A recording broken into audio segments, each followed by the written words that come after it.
Hello, কেমন আছো তোমরা? দেখো, এর আগে শুনেছি যে রেগে গেলে লুচির মতো ফোলে। আজ দেখলাম যে রসগোল্লার মতনও কেউ ফুলতে পারে। এখানটাতে আমি মোটামুটি 300 গ্রামের মতো ছানা নিয়ে নিয়েছিলাম। এবার ওটাকে ভালো করে মেখে তারপরে মাঝখানে একটা নকুলদানা রেখে দেখো অল্প অল্প করে গোল গোল করে নিয়েছি। রসগোল্লার মতো ছোটো ছোটো ছোটো ছোটো করে পাক দিয়ে নিয়েছি। হ্যাঁ, একটু ছোটোই করবে, কারণ এরপরে বেশি ফুলে যেতে পারে এই জিনিসটা। আবার দেখো, অল্প একটু পরিমাণে নিয়েছি, আবার একবার দেখিয়ে দিলাম তোমাদের জন্য।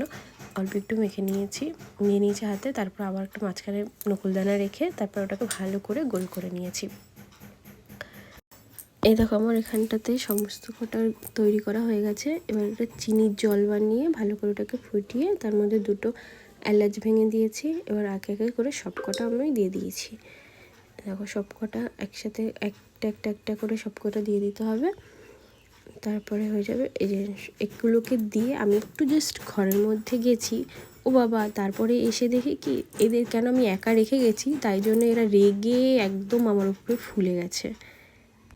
দেখো, এখানে আমি সমস্ত প্রকারই বানিয়েছিলাম, মানে ছোটো বড়ো 2 টাকা 1 টাকা সমস্ত রকমেরই বানিয়েছি। খেতে খুবই ভালো হয়েছিল। একটা ভাই এসেছিলো, ওকে দিয়েছিল, ও গরম গরম তুলে দিয়েছে আর সাথে সাথে মুখে ঢুকিয়ে নিয়েছে। আর ওর রিয়াকশানটা জাস্ট দেখো, মানে খেয়ে ওর মুখ পুরো লাল হয়ে গেছে, না গিলতে পারছে না ফেলতে পারছে, কিছু করতে পারছে না। মানে ওর কাছ থেকে রিভিউ নেওয়ার জন্য এমনি করেছিলাম, গরমটা মুখে দিয়ে অবস্থা পুরো খারাপ হয়ে গেছে। শেষে বলেছে যে খুব ভালো হয়েছে। তো আজকের জন্য বাই, সবাই ভালো থেকো, একটু ভালো লাগলে লাইক করে দিও।